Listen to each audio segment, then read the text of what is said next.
and welcome back to my channel. Hope you all are doing well. So Dietitian Momina is here. I really want to thank you all for encouraging me and liking my previous video, which was on the topic benefits of pear. So if you haven't watched it yet, then just hit the I button, which is appearing on the top of your screen, and watch it. So today I just want to share something with you, that what is the purpose to start this channel. So the main motive or the purpose to start this channel is just to spread more and more awareness among people about food and its substitutes.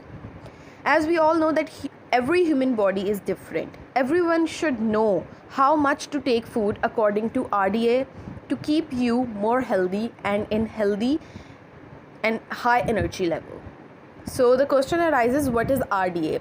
RDA stands for Recommended Dietary Allowance, which are the levels of intake of essential nutrients on the basis of scientific knowledge, which are judged by Food and Nutrition Board.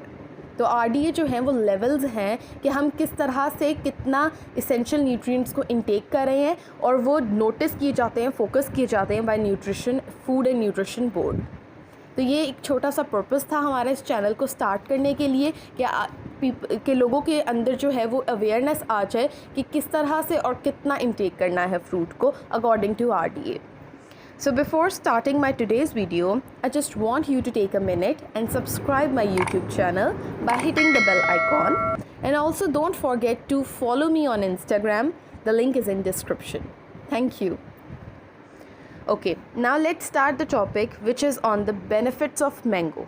हमारी previous video जो है वो benefits of peer पर थी, और आज मैं लेके आई हूँ जो वीडियो वो है बेनिफिट्स ऑफ मैंगो पर, यानी कि आम के फ़वायद. So before discussing the benefits of mango, let's discuss its history. Mango was first found in India and it has been cultivated there for about 4,000 years. But now, besides India, mango is also grown widely in many other countries like Pakistan, China and Bangladesh, etc. And अगर हम ये सिर्फ देखें कि 500 varieties हैं normally mango की, जिनमें से 35 varieties are more common, and Sindhri and Chaunsa are the most common one which are found in Pakistan normally. तो ये दो जो हैं वैराइटीज़, इसके अलावा और भी बहुत सी वैराइटीज़ हैं जो पाकिस्तान में बहुत कॉमन है, but these two are more common. Now let's move forward towards its food value, कि क्या फूड वैल्यू है, न्यूट्रिशन वैल्यू है मैंगो की. Okay, so the mango is used as food in all stages of its development. It's maybe unripe mango, half ripe mango or full ripe mango. So the unripe mango are the ones which are green in color and also known as ambi in Urdu, जिसका अचार भी डलता है, उसको कहते हैं unripe mango. The half ripe mango are the ones which are red and yellow in color, और वो जो है वो हम मिल्क शेक्स वगैरह में यूज़ कर सकते हैं या स्मूदीज़ उसके बना सकते हैं. And the last one is ripe mango या फुल राइप मैंगो. वो मैंगोज़ हैं जो कि हम नॉर्मली जो हम ज़्यादातर लोग पसंद करते हैं, फुल राइप मैंगो, जिसके अंदर शुगर कंटेंट भी बहुत ज़्यादा होता है. तो सबसे पहले जो है वो हम फूड वैल्यू डिस्कस कर लेते हैं अनराइप या ग्रीन मैंगोज़ की. तो हमने जैसे पहले भी पढ़ा कि ग्रीन मैंगोज़ जो हैं वो सोर होते हैं या बिटर होते हैं हल्के से टेस्ट में. वो क्यों होते हैं उसकी भी हम यहाँ पे वजह पढ़ेंगे. बिकॉज़ जो शुरू में जो है, जब अनराइप मैंगोज़ के अंदर स्टार्च की अमाउंट बहुत ज़्यादा होती है, बट विद टाइम ग्रेजुअली वो जो है वो कन्वर्ट हो जाता है starch into glucose, maltose and fructose, which are the type of sugars. तो इसका मतलब है कि अनराइप से जो फुल राइप मैंगो तक जाने का एक स्टेज है, उसमें अनराइप मैंगो इसीलिए सोर है बिकॉज उसमें स्टार्च की अमाउंट ज़्यादा है. बट जैसे जैसे फ्रूट जो है वो राइप हो जाता है तो स्टार्च जो है वो बिल्कुल डिसअपीयर हो जाती है. तो ये एक मेन वजह है कि जो फुल राइप मैंगो है वो ज़्यादा पसंद किया जाता है बिकॉज उसमें शुगर का कंटेंट ज़्यादा होता है. लेकिन जो अनराइप मैंगो है वो अचार वगैरह डालने में बहुत बेनिफिशियल है और बहुत ही ज़्यादा पसंद किया जाता है. इसके अलावा जो अनराइप मैंगोज़ हैं उसके अंदर वो सोर या खट्टापन क्यों होता है? बिकॉज ऑफ द एसिड जो उसके अंदर प्रेजेंट है. और उसके अंदर कौन कौन से एसिड प्रेजेंट है? Oxalic, malic, citric and succinic acid. इन एसिड्स की वजह से उसमें एक खट्टापन या सोर टेस्ट आता है उसमें. इसके अलावा रॉ मैंगोज़ जो हैं वो वैल्यूएबल सोर्स हैं विटामिन सी के देन हाफ़ राइप या फुल राइप मैंगो, बिकॉज़ वही वाली बात कि उनमें स्टार्च जो है वो शुरू में ज़्यादा होती है जो कि उन्हें सोर टेस्ट देती है, तो इसीलिए वो विटामिन सी की अमाउंट भी जो है वो उसमें शुरू में ज़्यादा होती है। उसके बाद जो है वो हाफ़ राइप मैंगो की बात आ जाती है, तो वो जैसे मैंने आपको पहले भी बताया है कि उसे हम स्मूदीज़ या मिल्क शेक्स में इस्तेमाल करते हैं, बिकॉज़ ना वो बहुत ज़्यादा सोर होते हैं टेस्ट में और ना ही बहुत ज़्यादा स्वीट होते हैं, तो उनके वो मिल्क के साथ मिल के बड़ा ही अच्छा सा एक टेस्ट दे देते हैं। तो ये हमने इसकी कुछ स्टेजेस जो हैं वो डिस्कस किए हैं। Now we are moving towards benefits of mango.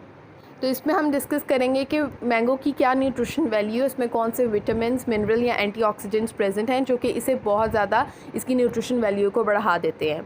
तो फर्स्ट ऑफ़ ऑल इसमें विटामिन ए प्रेजेंट है जो कि हमारी आई हेल्थ के लिए बहुत अच्छा है। जिनको भी बिनाई का प्रॉब्लम है या आई साइट वीक है तो वो मैंगो को इंटेक कर सकते हैं, वो उनके लिए बहुत बेनिफिशियल होगा। इसके अलावा जिनकी स्किन जो है वो चाहते हैं वो फ्रेश रहे और क्लियर रहे, वो इस्तेमाल कर सकते हैं, बिकॉज़ इसमें विटामिन ई प्रेजेंट है जिसे स्किन वाइटामिन कहा जाता है। अदर थिंग इज़ जो अपनी इम्यूनिटी बढ़ाना चाहते हैं, जैसे कि आजकल पेंडेमिक चल रहा है तो उसके अंदर हमें अपनी इम्यूनिटी जो है उसको बूस्ट करने की बहुत ज़रूरी है, तो बहुत ज़रूरत है उसकी, तो इसीलिए आप विटामिन सी ले सकते हैं। 1 कप मैंगो के अंदर 17% विटामिन सी प्रेजेंट होता है जो कि हमारी ऑलमोस्ट डेली रिक्वायरमेंट भी है। इसके अलावा जो एनीमिक हैं, जिनमें जो है वो ब्लड की कमी है, वो मैंगो को इंटेक कर सकते हैं, बिकॉज़ इसमें 18% आयरन प्रेजेंट है 1 कप में। ठीक है। इसके अलावा पोटेशियम जैसे कि हमें पता है कि हार्ट हेल्थ के लिए और ब्लड प्रेशर के पेशेंट्स के लिए बहुत अच्छा होता है, बहुत मुफीद होता है, तो इसमें पोटेशियम भी प्रेजेंट है। जितना हमें डेली चाहिए उसका 6% 1 कप में प्रेजेंट होता है। 1 कप मैंगो के अंदर जो है वो 6% पोटेशियम प्रेजेंट होता है, जितनी हमें रिक्वायरमेंट है पोटेशियम की। इसके अलावा आ जाता है इसमें मैग्नीशियम हमारी डेली रिक्वायरमेंट के मुताबिक 4% 1 कप के अंदर प्रेजेंट है। देन जिन लोगों को डाइजेशन में प्रॉब्लम होता है, तो ये जो है वो हाजमा ठीक करता है, बिकॉज़ इसमें अमाइलेज़ है, और अमाइलेज़ क्या करता है कि वो कॉम्प्लेक्स कार्बोहाइड्रेट्स को कन्वर्ट करता है सिंपल कार्बोहाइड्रेट्स में, जिसकी वजह से कहा जाता है कि मैंगो डायबिटिक पेशेंट्स को ना दें, बिकॉज़ वो बहुत जल्दी जो है वो डाइजेशन कर देता है और एकदम से आपके शुगर लेवल को स्पाइक कर देता है, जिसकी वजह से ये मना किया जाता है या इतना ज़्यादा रिकमेंड नहीं किया जाता। अगर डायबिटिक पेशेंट है तो वो हाफ कप से ज़्यादा मैंगो ना ले, और इवन अगर कोई नॉर्मल पर्सन है जिसको कोई डायबिटीज़ का इशू नहीं है या कुछ भी, उसके लिए भी 2 कप मैंगो से ज़्यादा जो है वो रिकमेंडेड नहीं है मैंगो, बिकॉज़ ये आपके शुगर लेवल को एकदम से स्पाइक कर देता है by just converting complex carbohydrates into simple carbohydrates. इसके अलावा इसमें एंटी कैंसर प्रॉपर्टीज़ है। एंटी कैंसर प्रॉपर्टीज़ का मतलब है कि ये कैंसर से बचाता है। मैं ये नहीं कह रही कि ये कैंसर से फ़ाइट करता है या उसमें जो है वो उसको प्रिवेंट करने में बहुत बेनिफिशियल है, बल्कि ये कि ये बचाता है कैंसर से।